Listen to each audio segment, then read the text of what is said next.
मैं नहीं चाहता कि कोई कान में आकर ये कह दे कि हिंदू वकील ने केस हरवा दिया, क्योंकि मुसलमानी शरई कानून की पूरी जानकारी नहीं थी। अगर वो औरत मानती है कि मैं सही हूं तो ये कोर्ट में लिख कर दे दे कि मेरी शादी हुई है और मेरा बच्चा राजा साहब का है। अभी खालिद के अबू जी का खत आया है। उनकी तबीयत ठीक है ना? हाँ, वो बिल्कुल ठीक है। वो मंगनी पर आना चाहते हैं। मैंने कोशिश की लेकिन शिराज अली नहीं माना। अगर शरीफ हो, शर्मदार हो, मेरी इज्जत नहीं अपनी इज्जत का पास है तो मेरे सामने मत आओ। मैं भी यही चाहता हूँ। क्या? मैं आता रहूं और आप कहती रहें, यहां तक कि जो गम, जो गिला, जो गुस्सा है जिस आखिरी लफ्ज के साथ खत्म हो सकता है वो आप कह डालें और मुझे तसल्ली हो जाए, फिर मैं नहीं आऊंगा। तसल्ली हो जाएगी? हमेशा के लिए हो जाएगी। तो आकर खड़े रहते रहो, बकते रहो। मेरी बस आएगी, मैं उस पर चढ़कर चली जाऊंगी। तुम्हें तसल्ली नहीं मिलेगी, न आज, न कल, न परसों। कोर्ट में रुसवाई की है, अब भी करो। सामने से लड़की आ रही है, उनके सामने कह दो कि मेरी शादी नहीं हुई और मेरा बच्चा मेरे शौहर से नहीं।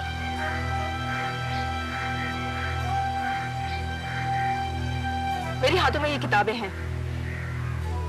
एक दिन वो होगा जब मैं तुम्हारे बराबर कोर्ट में खड़ी रहूंगी और वही फैसला तुम्हारे मुंह पर मारूंगी, वरना बुके की तरह काला कोट उतार कर फेंक भी दूंगी। अगर तुम समझते हो कि मुझे बस स्टैंड पर घेरोगे और मैं मान जाऊंगी तो तुम अपनी दुनिया में रहते हो, मेरी उस दुनिया में नहीं जिसमें तुमने अपना पता और नामो निशान मिटा दिया है।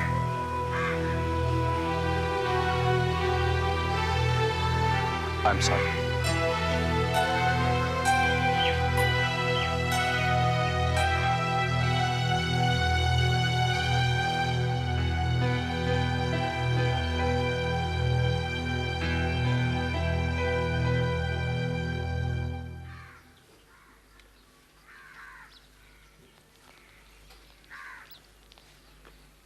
हाय, आज तुम जल्दी नहीं आ गई?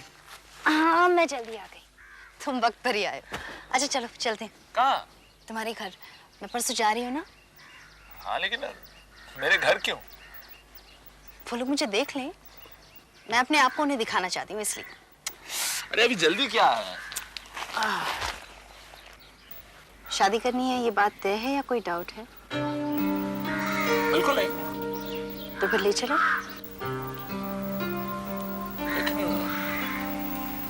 मैंने भी उन्हें बताया नहीं है कि हम लोग शादी करने वाले हैं।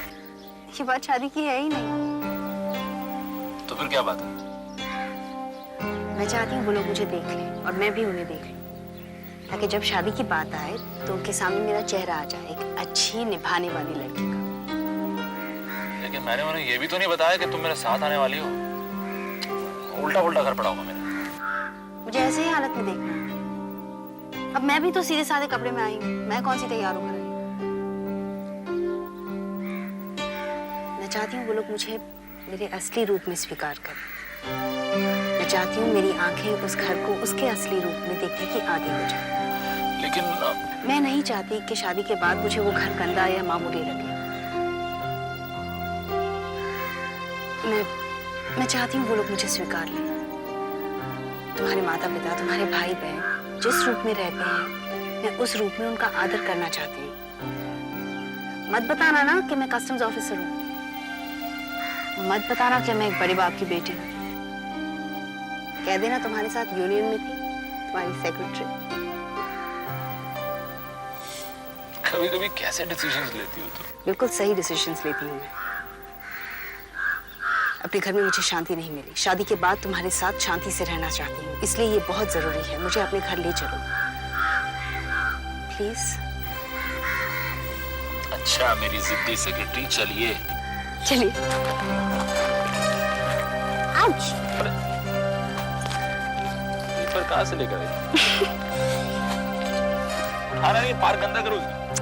कोई ना कोई उठा ले।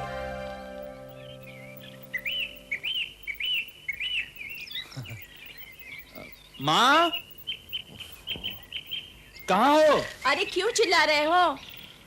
क्या बात है? नमस्ते माता जी। नमस्ते। ये कौन है? माँ, ये अमीता है। हाँ, आपसे मिलना चाहती थी, इसलिए मैं ले आया। क्यों? बैठो। यहाँ बैठो। जी आप रहने दीजिए, ये सब तो ऐसा पड़ा होता है हमारे घर में भी। हमारे घर में तो जो करूं मैं ही करूं। तभी ये बहुत तारीफ करते हैं आपकी, कहते हैं हम लोग माँ का काम बहुत बढ़ा देते हैं। तुम इसे कब से जानती हो? ये जब यूनियन में प्रेसिडेंट थे, मैं सेक्रेटरी के लिए खड़ी हुई थी, बहुत मदद की थी इन्होंने, मैं इनकी बहुत आभारी हूँ। यूनिवर्सिटी में सब कहते हैं आपके बेटे जैसा अच्छा प्रेसिडेंट हुआ ही नहीं। क्या पियोगी? आज तुम दोनों को नहीं छोड़ने वाला हूँ, रुको। माँ देखो नहीं, छोटी किस्ता है।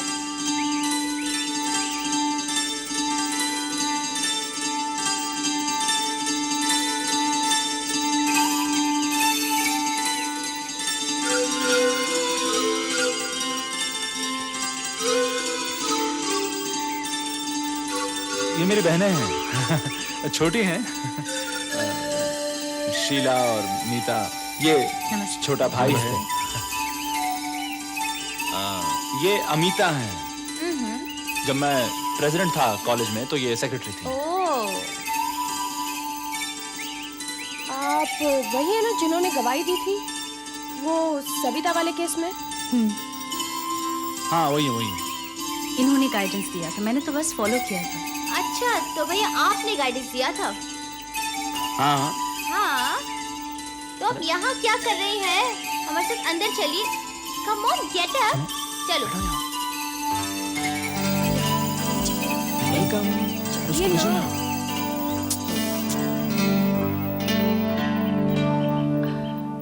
तू इसे कब से जानता है? 3 साल से माँ। इसके माँ बाप क्या करते हैं? वकील हैं माँ, लेकिन मैं कभी मिला नहीं। खाते पीते घर की तो है ना? हाँ होगी। एक्चुअली बहुत इंटेलिजेंट है, कई सारे कंपटीशन में भाग लिया है, कहीं ना कहीं तो जरूर आएगी। इसका मतलब है इसके माँ बाप अमीर नहीं है, इसीलिए बेटी को पढ़ा लिखा कर उसे नौकरी करवाना चाहते हैं। लेकिन माँ आजकल तो अच्छे घर की लड़कियां भी नौकरी करती हैं। मैं इस लड़की की बात कर रही हूँ। देखो नरेंद्र, ऐसी लड़कियां लड़कों के घरों में इसलिए आती हैं कि बिना दहेज के उन्हें अच्छा लड़का मिल जाए। माँ ये कैसी बातें कर रही हैं आप? वो सुन लेगी। मैं उसे सुनाने के लिए नहीं, तुम्हें सुनाने के लिए कह रही हूँ। देखो बेटा, तुम्हारी 2 बहनें हैं, तुम्हारी शादी से जो दहेज आएगा उससे मैं शीला की शादी करूंगी। और अगर तुम इस लड़की को शादी के इरादे से मुझे दिखाने के लिए लाए हो तो लड़की तो अच्छी है, लेकिन ये उतना नहीं लाएगी कि तुम्हारी दोनों बहनों का कल्याण हो सके और हमारे सर का बोझ हल्का हो सके। माँ ये कहाँ आगे की बातें सोचने लगी हो? मैं बिल्कुल ठीक कह रही हूँ। अगर ये लड़की अपना भला सोचकर इस घर में आई है तो तुम्हें भी अपना भला सोचना चाहिए।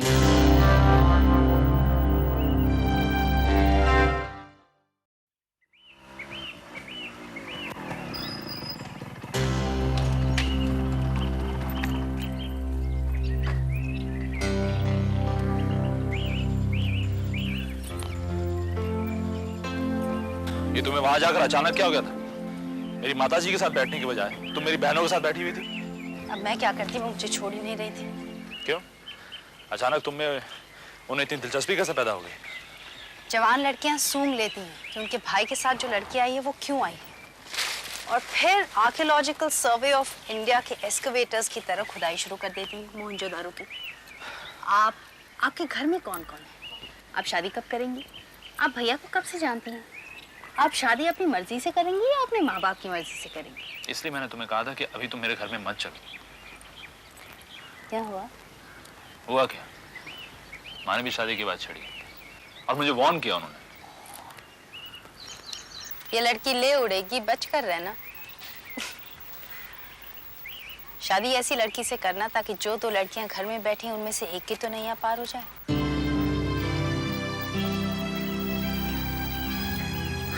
तुम्हें कैसे पता? तुम सुन रही थी क्या?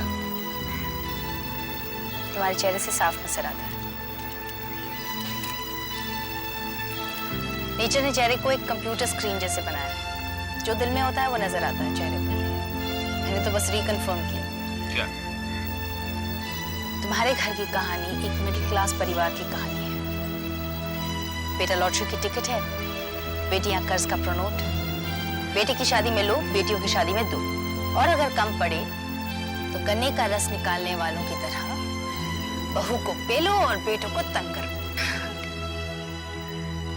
ये तुम मजाक कर रही हो या मेरी फैमिली को रिजेक्ट कर रही हो? मैं उस सिचुएशन को हाईलाइट कर रही हूँ जो तुम्हें और मुझे फेस करनी पड़ेगी। तुम्हारी बहनें, मेरी नंदे बढ़ तो रही हैं, लेकिन उनका गोल बस शादी है और कुछ नहीं। तो उनकी शादी नहीं हो सकती? अरे बिल्कुल होगी, लेकिन पहले नौकरी करें फिर शादी करें। इससे शादी करने में भी आसानी होगी, तुम लोगों पर बोझ कम होगा, खुद इंडिपेंडेंट हो जाएंगी। जिस परिवार में ब्याह कर जाएंगी उन्हें तसल्ली होगी। तुम साफ साफ क्यों नहीं कहती? क्या? यही कि तुम्हें मेरा परिवार बिल्कुल पसंद नहीं आया और तुम मुझसे शादी नहीं करना चाहती, यही है ना? हाँ तो ठीक है, ठीक है।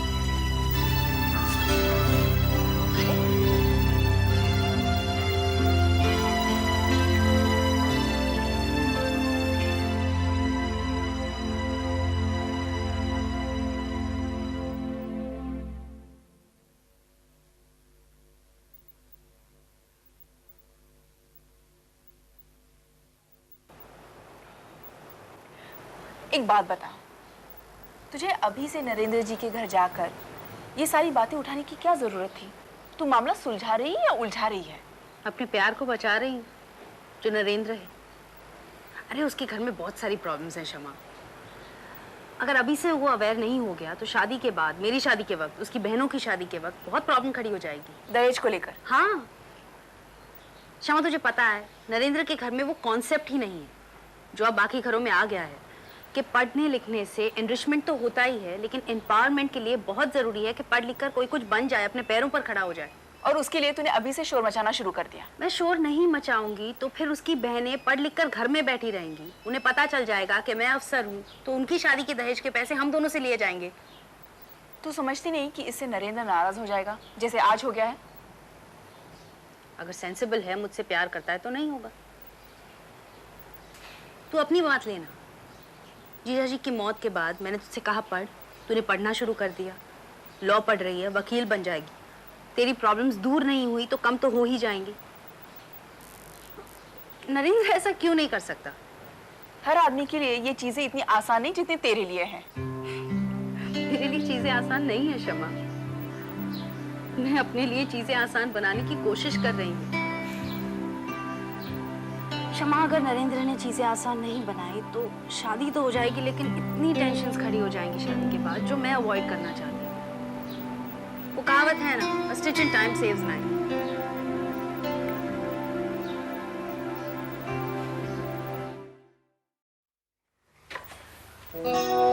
आदाब, मेरा नाम खालिद है। हाँ मैं जानता हूँ। फरमाइए। मैं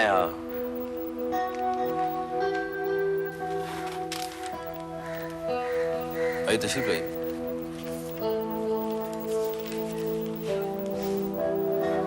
तशरीफ लाइए।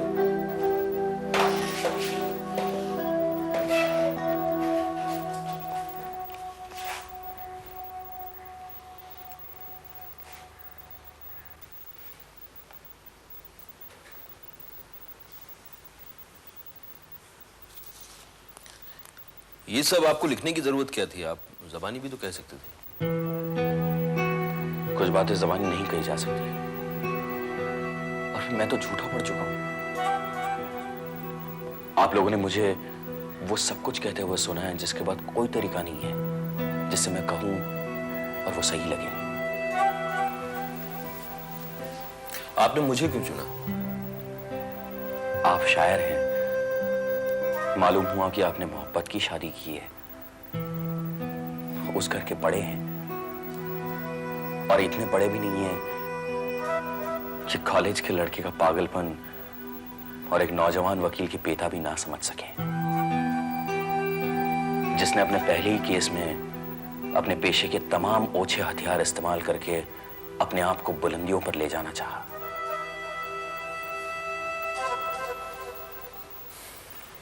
आपने इसमें लिखा है कि शमा ने कुछ शर्तें रखी थी जिसको आप पूरी नहीं कर सके। मैंने कोशिश की। शिराज अली कुछ जायदाद देने के लिए तो तैयार हो गया, लेकिन ये लिखवाने के लिए तैयार नहीं हुआ कि शादी हुई थी और बच्चा राजा साहब का है।